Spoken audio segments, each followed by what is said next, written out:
Hello friends, Shashi Agarwal economics और law classes के अंदर मैं आप सबका अभिनंदन करती हूँ और आशा करती हूँ कि आप सब लोग अपने जीवन का आनंद जो है ले रहे हैं और उसके साथ ही क्या है कि अपनी स्टडीज़ के ऊपर भी आपका फोकस है। तो आज का जो हमारा सब्जेक्ट है डैट इज़ दी प्रबंधकीय अर्थशास्त्र, जिसके अंदर प्रीवियस वीडियो के अंदर जो है मैं डिस्कस कर चुकी हूँ। प्रबंधकीय अर्थशास्त्र का मतलब क्या होता है, उसकी प्रकृति क्या है, उसका क्षेत्र क्या है। आज के इस वीडियो के अंदर जो है काफ़ी सारे बच्चों की मुझे रिक्वेस्ट आई थी कि प्रबंधकीय अर्थशास्त्र की भूमिका क्या होती है, दायित्व क्या होता है, रोल एंड रिस्पॉन्सिबिलिटीज़ क्या है मैनेजरियल इकोनॉमिक्स की, और इसके जो इकोनॉमिस्ट की और इसके जो लिखित नोट है वो भी आपको मेरे ब्लॉग के अंदर जो है थोड़े दिनों के अंदर अवेलेबल हो जाएंगे। तो सबसे पहले क्योंकि प्रीवियस वीडियो के अंदर जो है मैं प्रबंधकीय अर्थशास्त्र जो है उसका मतलब क्या होता है काफ़ी विस्तारपूर्वक बता चुकी हूँ। देखो, ये दो शब्दों से बना हुआ है, प्रबंध और अर्थशास्त्र। प्रबंध का जो काम होता है कि किस तरह से हमने जो है अपने लक्ष्य को प्राप्त करना है, किस तरह से नियोजन करना है, संगठन करना है, कोऑर्डिनेशन करनी है, निर्देशन देना है, किस तरह से नियंत्रण करना है। और जब हम अर्थशास्त्र की बात करते हैं तो अर्थशास्त्र के अंदर हमारे पास जो सीमित साधन होते हैं उनका हमने किस तरह से इष्टतम प्रयोग करना है। अब जो मैनेजरियल इकोनॉमिक्स है इसको हम बिजनेस इकोनॉमिक्स भी कह सकते हैं, व्यावसायिक अर्थशास्त्र भी कह सकते हैं। और यहाँ पे जो प्रबंधकीय अर्थशास्त्र है इसका मतलब होता है कि जो व्यवसाय के अंदर, जो बिजनेस के अंदर जो समस्याएं हम फेस करते हैं वहाँ पे आर्थिक नियम है, जो मेथड्स हैं, जो अर्थशास्त्र के अंदर से हमने जो कंसेप्ट सीखे हुए हैं उनको हम किस तरह से यूज़ करके जो है अपनी समस्याओं को सुलझाते हैं। तो प्रबंधकीय अर्थशास्त्र जो है व्यवसाय स्थिति का विश्लेषण करने के लिए हम आर्थिक विधियों का प्रयोग करते हैं। मैकनीर एंड मेरिन के मुताबिक managerial economics is the use of mode of thought to analyse the business situation. प्रबंधकीय अर्थशास्त्र का मतलब है कि जो व्यावसायिक फर्में हैं, अन्य संस्थाएं हैं, वो किस तरह से जो है अपने बिजनेस के अंदर जो है आर्थिक सिद्धांतों का विश्लेषण करती हैं। हेलस्टॉन एंड रोथरेल सेज कि मैनेजरियल इकोनॉमिक्स जो है, जो इकोनॉमिक्स थ्योरी है, जो इकोनॉमिक एनालिसिस करते हैं ताकि हम बिजनेस फर्म की जो बिजनेस प्रॉब्लम्स होती हैं उसको हम सुलझा सकें। प्रबंधकीय अर्थशास्त्र, देखो अर्थशास्त्र जो है आवश्यक रूप से तर्कसंगत निश्चित उद्देश्यों को प्राप्त करने के लिए जो हमारे पास सीमित और उपलब्ध साधन होते हैं उसका किस तरह से हम इष्टतम प्रयोग करते हैं। और एक मैनेजर होता है, जो एक प्रबंधक होता है, क्योंकि जो बिजनेस होता है, जो व्यवसाय होता है वो काफ़ी सारे, क्योंकि उसके अंदर कुछ भी जो होता है वो हमें पहले से नहीं पता होता, क्योंकि उसके अंदर जो होता है रिस्क होता है, जोखिम होता है, अनिश्चितता होती है। तो प्रबंधकीय अर्थशास्त्र जो है निश्चित लक्ष्यों को प्राप्त करने के लिए हम किस तरह से रिस्क और अनसर्टेनिटी के अंदर ये हमें डिसीजन लेने के अंदर जो है हेल्प करता है। प्रबंधकीय अर्थशास्त्र को हम सिंपल भाषा के अंदर ये है कि जो अर्थशास्त्र है उसके अंदर जो हम सीखते हैं और जो व्यवहारिक रूप से हम जो व्यावसायिक समस्याएं फेस करते हैं वहाँ पे हम उनका इस्तेमाल करते हैं। जैसे हमें पता है कि जो मांग का नियम है वो हमें बताता है कि अन्य बातें समान रहने पर कीमत और मांग के बीच में जो रिलेशन होता है वो ऋणात्मक होता है। कीमत बढ़ने से मांग कम हो जाती है और कीमत कम होने से मांग बढ़ जाती है। अब हमें ये कीमत और मांग का संबंध पता है। अब हम देख सकते हैं कि जो वस्तु हम बनाते हैं उसके अंदर जो लोग खरीदते हैं उनकी इलास्टिसिटी ऑफ डिमांड क्या है, क्या वो नॉर्मल गुड है, क्या वो गिवन गुड है, क्या वो इन्फीरियर गुड है, किस तरह की प्राइस पॉलिसी, अगर हम प्राइस को बढ़ाएंगे घटाएंगे तो किस तरह से मांग के ऊपर जो है उसका प्रभाव पड़ेगा। अब हम देखते हैं प्रबंधकीय अर्थशास्त्र के उपयोग क्या है, इसकी महत्वता क्या है। देखो यहाँ पे जो परंपरावादी, जो ट्रेडिशनल अर्थशास्त्र है, जो परंपरागत अर्थशास्त्र है, क्योंकि जो प्रबंधकीय अर्थशास्त्र है ये माइक्रो इन नेचर ज़्यादा है, मैक्रो का भी ये नहीं कि उसकी अवहेलना करता है। मैक्रो से इसको क्या होता है कि पूरा जिस वातावरण के अंदर हमारा बिजनेस जो है संचालित होता है उसके बारे में इसको पता चलता है। तो ये परंपरागत अर्थशास्त्र का वो पहलू पेश करता है जो जीवन के अंदर वास्तविक जीवन के अंदर जब हम अपना बिजनेस चलाते हैं, जो व्यवसाय चलाते हैं, उसके अंदर हम अर्थशास्त्र को किस तरह से इस्तेमाल करके सही निर्णय जो है ले सकते हैं। प्रबंधकीय अर्थशास्त्र का जो अध्ययन है, प्रबंध को मिलने में, प्रबंध के निर्णय में ज़्यादा उसको योग्यशाली बनाने के लिए, सक्षम बनाने के लिए अलग अलग उपकरण का प्रदान करता है। किस तरह से जो आर्थिक सिद्धांत है उसका हम उपयोग करके अपनी जो व्यावसायिक समस्याएं होती हैं उसको निपटा सकते हैं। अब देखो, जब हम बिजनेस के अंदर होते हैं तो हमें बहुत सारा जो है डिसीज़न लेने पड़ते हैं। किन वस्तुओं का उत्पादन करना है, हमारा जो मांग है वो कितना होगा, और उसके अंदर हमारी फर्म का शेयर कितना होगा। जैसे हमारे पास रिसोर्सेज लिमिटेड होते हैं तो हमें डिसीज़न लेना होता है कि किस वस्तु का उत्पादन करना है, उत्पादन के अंदर कौन सी मेथोडोलॉजी यूज़ करनी है, क्या टेक्निक यूज़ करनी है, कितनी मात्रा में उत्पादन करना है, किसके लिए हमने उत्पादन करना है, किस तरह से जो हमारे पास प्रकरण है उनका प्रतिस्थापन करना है, किस तरह से उनका हमने डिस्ट्रीब्यूशन करना है, वितरण करना है। तो हमें, हाँ, हमने बिज़नेस के अंदर जो पैसे चाहिए वो किस सोर्स से हमने लेने हैं, हमने अपने पास जो स्टॉक रखना है उसका लेवल कितना होना चाहिए। तो एक प्रबंधकीय अर्थशास्त्र जो है हमें अलग अलग जो क्षेत्र है, चाहे वो प्रोडक्शन का क्षेत्र है, चाहे वो मार्केटिंग का क्षेत्र है, चाहे वो फिनांस का क्षेत्र है, उसके अंदर हम किस तरह से जो है डिसीज़न ले सकते हैं। अब देखो, जैसे डिमांड फोरकास्टिंग है जिसके अंदर हमें पता चलता है कि हमारी इतनी मांग जो है होएगी, इतनी लोग जो है हमारे प्रोडक्ट की डिमांड कर रहे हैं, जिसके बेसिस पे हम उत्पादन का निर्णय लेते हैं, और जिसके बेसिस पे हमें देखना पड़ता है कि हमें इतना फाइनेंस चाहिए, इतने लोग चाहिए। तो जो अलग अलग क्षेत्र जो होते हैं एक दूसरे से जुड़े हुए होते हैं, तो ये हमें निर्णय लेने के अंदर जो है सक्षम बनाता है। अब हम देखते हैं कि जो प्रबंधकीय अर्थशास्त्र है इसका रोल और रिस्पॉन्सिबिलिटी क्या है, इसकी भूमिका क्या है, इसकी जिम्मेवारी क्या है। देखो, जब भी एक बिजनेस होता है तो बिजनेस के अंदर जो है बहुत सारी जो है कॉम्प्लेक्स समस्याएं होती हैं, जटिल समस्याएं होती हैं, और उसके लिए जो एक प्रबंधकीय अर्थशास्त्री है उसका अपने ज्ञान का, अपनी योग्यता का, और जो उसने अर्थशास्त्र के अंदर सीखा हुआ है उसको व्यवहारिक रूप से वो किस तरह से इस्तेमाल करता है, और उसका बिजनेस की जो प्रॉब्लम्स होती हैं वहाँ पे उसका एक महत्वपूर्ण रोल होता है।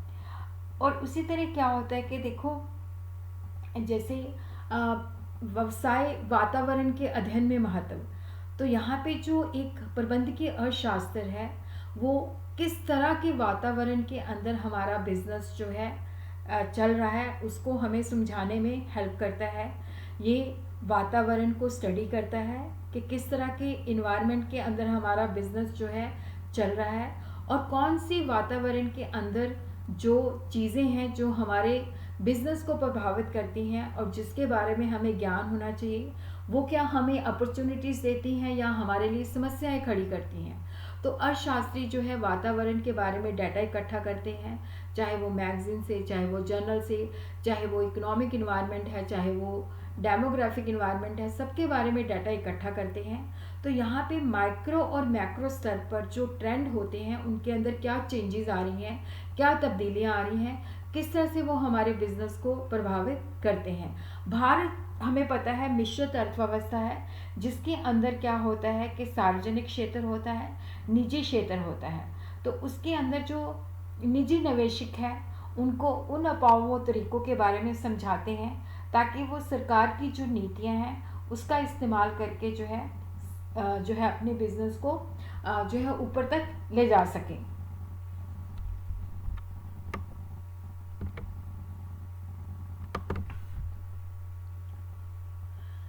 जैसे कि भारत जो है मिश्रित अर्थव्यवस्था पाई जाती है, तो यहाँ पे सरकारी नीतियों जो है उसका अध्ययन किया जाता है कि बदलते हुए वातावरण के अंदर जो सरकारी नीतियाँ हैं उसका किस तरह से इस्तेमाल करके हम अपने बिजनेस को सुचारू रूप से सही ढंग से चला सकते हैं। अब हम देख सकते हैं कि जनसंख्या जो है इसकी खरीदने की शक्ति में कोई परिवर्तन आ रहा है, ये किस प्रकार के जो पदार्थ है वो यूज़ करती है, निकट भविष्य के अंदर जो कच्चा माल है, तैयार माल है, उसकी कीमत क्या होगी, क्या हमें आसानी के साथ साख उपलब्ध होगा, क्या लागत में कोई वृद्धि होगी, अंतर्राष्ट्रीय बाजार जो है फैलेगा या कम हो जाएगा, और जो व्यापार विस्तार है उसके बारे में सरकार की क्या राय है, राष्ट्रीय अर्थव्यवस्था के बारे में सरकार किस प्रकार की नीतियों का प्रयोग करती है।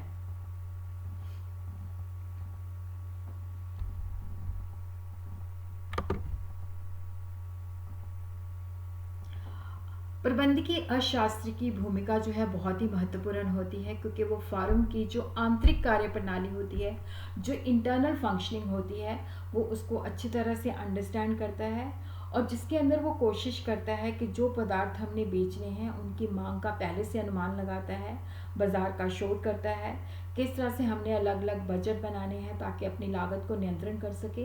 किस तरह से हमने उत्पादन की अनुसूची बनानी है, किस तरह की चीज़ों को स्टॉक में रखना है, क्योंकि स्टॉक के अंदर भी देखो जो डिसीज़न होता है, जो निर्णय होता है कि ना तो स्टॉक बहुत ज़्यादा मात्रा में होना चाहिए, ना ही स्टॉक बहुत कम मात्रा में होनी चाहिए। और उसी तरह ही जो श्रमिक होते हैं, अगर उनके साथ कोई झगड़ा है तो उसको किस तरह से सुलझाया जा सकता है, श्रमिकों और जो टॉप मैनेजमेंट है उसके बीच में जो रिलेशन है उसको किस तरह से इम्प्रूव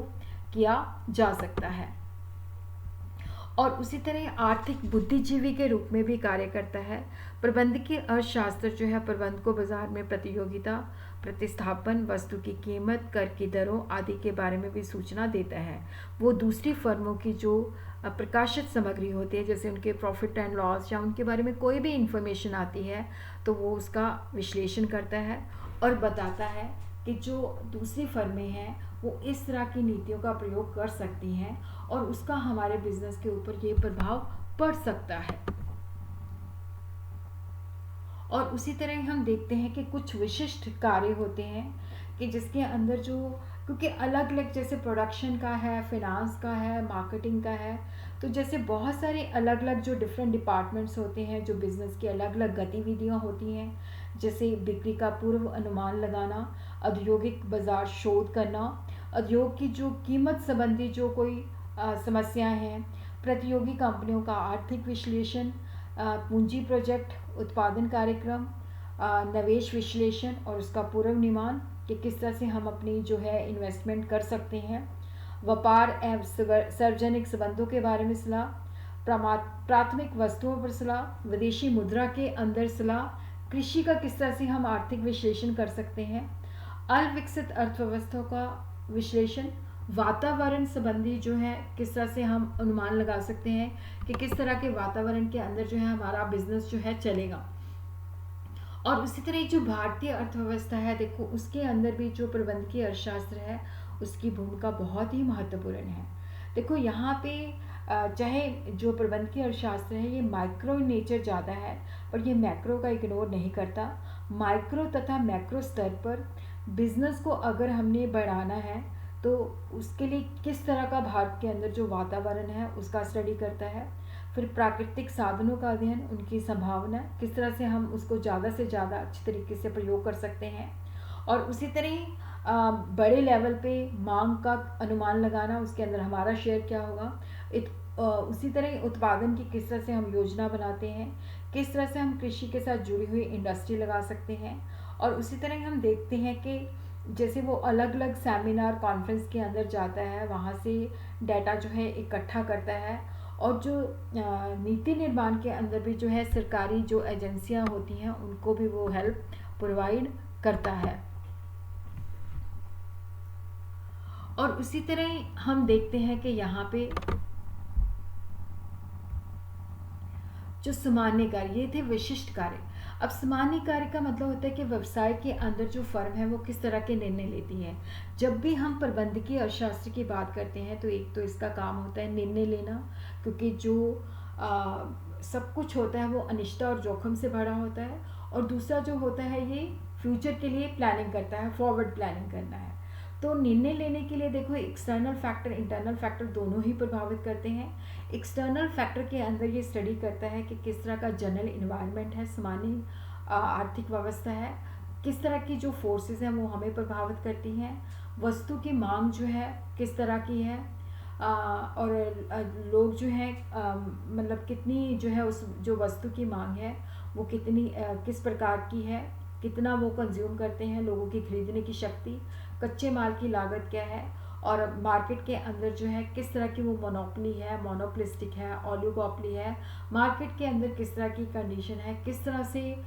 प्राइसिंग पॉलिसी अडॉप्ट की जा सकती है, सरकार की जो है आर्थिक नीतियाँ क्या हैं। तो ये एक्सटर्नल फैक्टर्स होते हैं। और उसी तरह देखो ये जो आंतरिक फैक्टर्स होते हैं जो फर्म के साथ होते हैं, जो फर्म के कंट्रोल में होते हैं, फर्म किस तरह से कीमत निर्धारित करती है, फर्म कितना मार्जिन प्रॉफिट का लेना चाहती है,